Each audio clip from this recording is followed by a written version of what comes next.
Welcome to the Last Choice TV Reviews.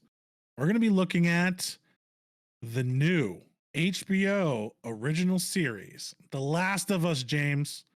One of my all-time favorite video games, like probably number 2 in this genre of storytelling, I guess adventure character kind of. You don't really develop your character in it, but Yeah. adventure games, role-playing games here.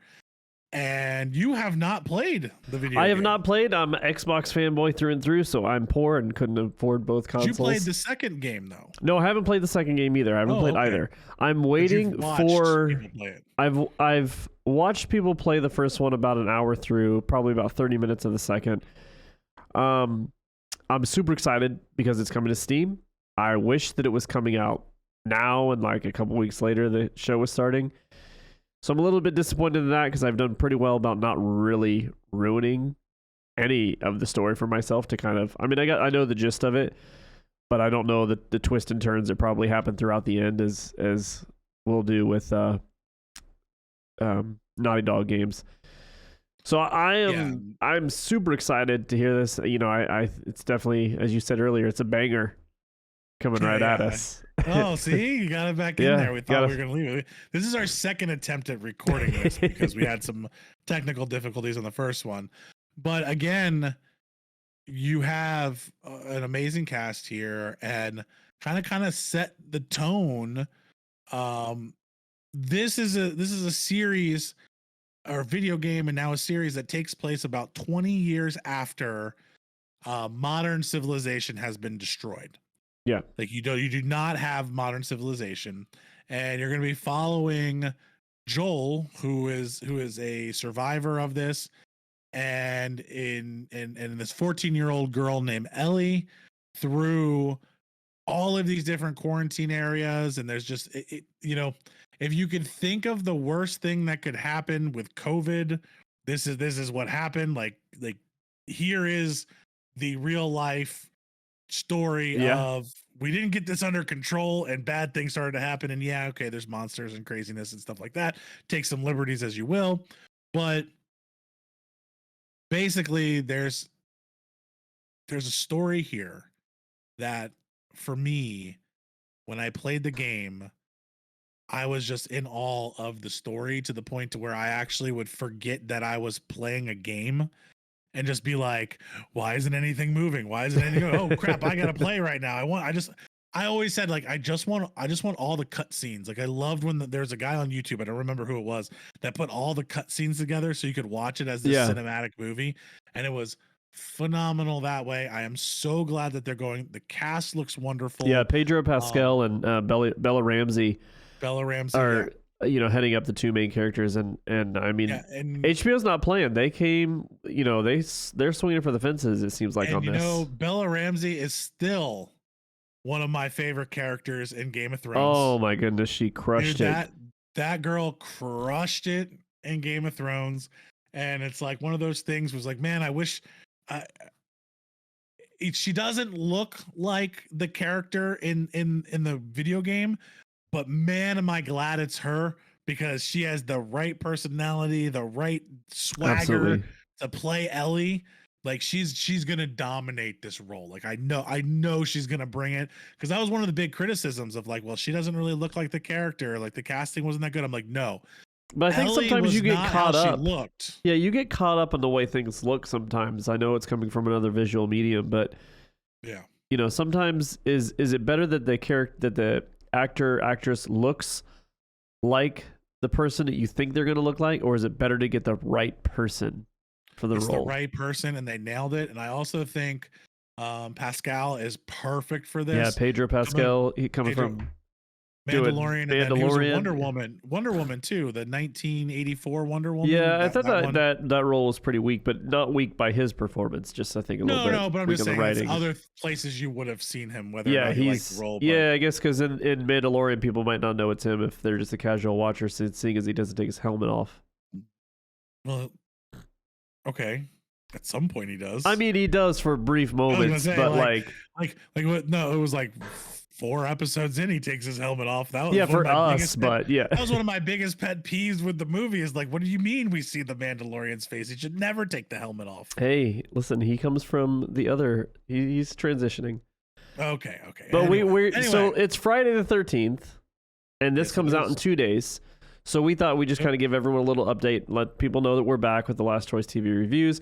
But we want to do a little react to the final trailer here, if that's okay with you. Let's see. I am good, James. Take us in. If you don't think there's hope for the world, why bother going on? You haven't seen the world, so you don't know. You keep going for family. I'm not family. No. You're cargo. Yeah, that's pretty. Yeah, that's harsh right there, man. Yeah. Your cargo. Why are you so important?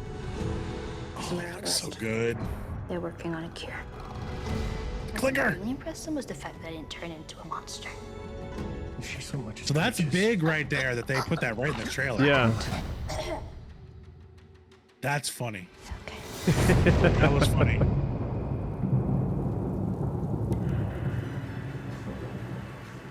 I didn't know it was the guy from Chernobyl. Yeah, awesome song.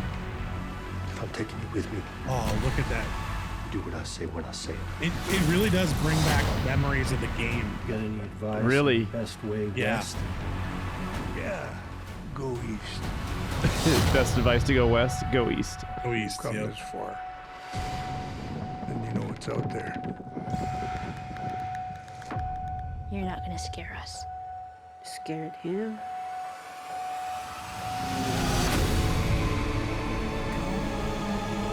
That's, You have a greater purpose than any of us could have ever imagined.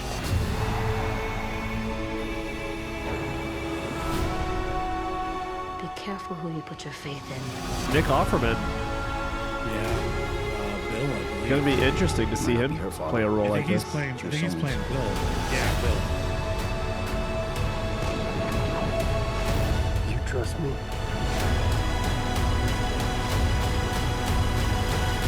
Oh, that little spot there with the knife, with the butcher knife. That is a crazy part in the video game.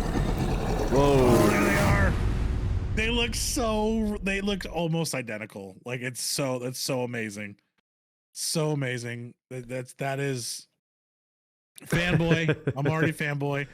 Gonna be amazing. I mean, it definitely gives me chills. I have a lot of respect for the guys that come up with the trailers and the overlay of the music. They can really set the tone if they get that right. YouTube, please don't copyright infringe us. It's a trailer. YouTube, please don't infringe us on that. But yeah, I mean that it's so crazy because like when I was saying, when they're walking across the buildings in there's a lot of this game that's all exploration because you're trying to get from one place to another. You kind of heard them like the best way to go west is to go east.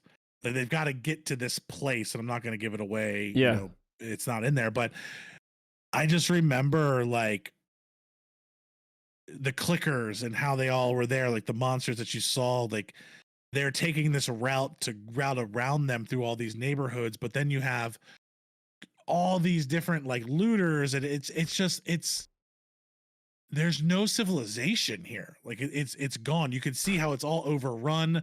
The sets look amazing. Like they look absolutely amazing. And I said that one scene with the butcher knife that comes down, like that is an iconic cut scene in the game.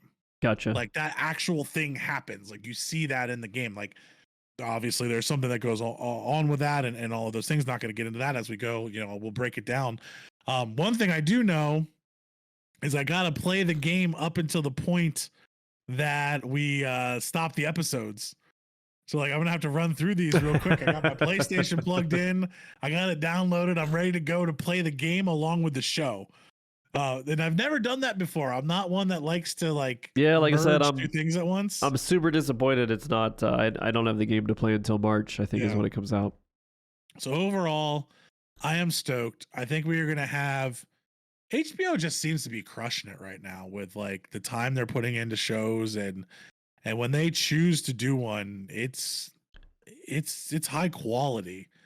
you're not getting duds. This is no. And I believe that Naughty Dog's involved, right? Rings. Druckerman or whatever is involved. It is produced along with Evan Wells, who is the original game developer from Naughty Dog that did it when Naughty Dog was very small. So Evan Wells is very involved in the executive producing of this. So it's not like they have someone there and they have the original game developer, because they've gone on and he's not working on the game anymore. Yeah, of course. He's moved on to other games because again, they've ported this game multiple times to different things, but they've never changed it. The story stays the same. And I really think we are gonna nail this. And I mean, now IGN, this I found interesting. Over the years, Game of Thrones got so popular, everyone was, streaming it and pirating it, that they stopped sending out full season reviews. But I guess this is a little bit different, right? Last of Us probably needs, it's got the video game people that are going to watch it for sure.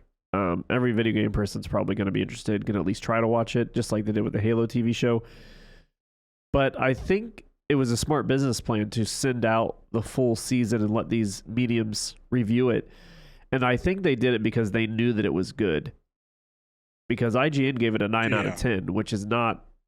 I mean, I know they're a video game website and people can say they're blowing smoke all you want, but I think the best episode of Halo ever got was like a 7. So they don't tell you it's a 9 out of 10 if they don't truly believe that it's good. Yeah, and I think like you have I can't how to pronounce her last name, but Anna Torv, I think that's how you say it, Torv. She's the actress from Fringe. So she is very well known to play these kind of sci-fi action thrillers. I mean, I absolutely loved Fringe. I thought that was a fantastic show. Yeah, it came out at the wrong time. Yeah. The other one that you have is Morel Dandridge, who is actually the voice actor of Marlena in the Last of Us game, who came back to play the character. So like you even have someone that was the voice actress of the character being like, no, I want to play this character. I am this character. She was like, I'm coming back for it. So you even have the voice actor. So that's something that's kind of cool, is you're going to have like that actual voice there. The other thing I find interesting is, I hope this isn't really a spoiler, but Ashley Johnson, who is the voice of Ellie, she's in a couple episodes. Oh, I didn't look through all as Anna Williams. Cast. Oh, that's cool. Okay, I'm not gonna give away who that is, but that's interesting there. But in all fairness, when you talk about the one person playing the person that they bring their character to life, it would be very hard for Ashley to do that because she's so much older now. Yeah. You got to play a 14-year-old girl. Like you can't do that after 10 years and you're like 24, 25 or how 24, 25. 30. She's almost my age. She's 40. She's 39 or 40. Yeah. I mean, again, it's a voice acting, so you never know how old the person is. Correct. Yeah. The voice, especially for female voices, you don't have that, tone and the depth that you're gonna get over course of time. Yeah. But it's nice to involve her though, because she was such a huge part, and to have her play that part, that's kind of cool. Yeah, I'm excited. Obviously I don't know what it is, so I'll have to check it out. But again, they've taken some liberties. It's an adaptation of the story, so that may be a completely different part than what we think we're going to get. We don't know. But I do think, like, guys, if you've enjoyed any of our reviews out there and you're looking for another show, please give this a shot. Get 2 or 3 episodes in before you say you like it or not. It does. The start, episode 1, if they start where the game starts, it's going to draw you in right there. You're going to hit some action right off the bat. Then you're going to slow down just a tad, and then they're going to crank it up to 10 again. And that's the Naughty Dog style, is they slow it down, and then bam, they hit you with more. And then they slow it down, and they hit you with more. And then they give you these plot twists throughout the whole game. And if they stick to that kind of storyline, whatever the story may be, we got a good one. So, Andrew, you want to break this down? We're going to be putting out episodes every Monday as this show comes out on Sunday nights. And yeah, we're gonna try. We're gonna record on Mondays if we can record. We try to do Monday mornings for recordings and then get it out by Monday afternoon. The latest we'll have it out would be Tuesday. So we'll come out with obviously we can't compete with the HBO coming out the second it's over because they've already watched it. HBO podcasts, But if you're looking for a second, second, third, fourth, fifth podcast. For a first podcast for The Last of Us, it's going to be us here at Last Choice TV Reviews. Thank you all for listening to this. This was short. This was sweet. We were just getting to the point. We wanted you to hear what was going on. And again, we got a good one here. We got a banger. We got a banger. As Tim the Tap Man says. Tim the Tap Man, we got a banger. And Doc even went back and replayed this. So some of you guys might, if you liked the game when Doc was playing it. Yeah, go watch his playthroughs if you want. He's got a playthrough. Go watch all that stuff if you want to see what's going on. But man, I think the cast definitely feels right to me. The music, obviously, in the trailer feels right. I think they hit the feel, the set, the props, everything in that trailer makes me think The Last of Us. It really does. And I've already had visuals. So they could have ruined that by just doing something completely different, but they stuck to it because that's one thing with this game is the visuals were stunning even back when it came out on PlayStation 2. The visuals were 3, amazing. I think. 3? Yeah. It was the end of 2, so you're getting some. I think it was the end of 2, beginning of 3, maybe. Yeah. Okay. I don't know. It's been released so many times, I can't remember. Yeah, who knows? But no, it was. Yeah, you're right. It's 3. PS3. I'm getting 3 and 4 and 5. There's too many. There's too many. Yeah. We're getting too old here. I don't know. It was the slim black one. It was the black. There was one like that. Yeah, it used to not feel slim, but after the consoles coming out today, they're all slim. Oh, back I know. then. Remember that? We're not gonna get into that. That may be a top. Maybe we'll use that as Two Dudes That Game. If you like this and you want to hear more about gaming, please check out our Two Dudes That Game podcast. We're trying to get that weekly. We're normally at least once or twice a week or a month for that at minimum. We talk everything gaming. You can also check us out at the Last Choice Network YouTube channel, which has all of our podcasts throughout the whole network. You're bound to find something that you like there. Yeah, because it's a very eclectic group. So thank you again. I'm Ender. That guy over there is James. Have a good night. We'll see you after episode 1.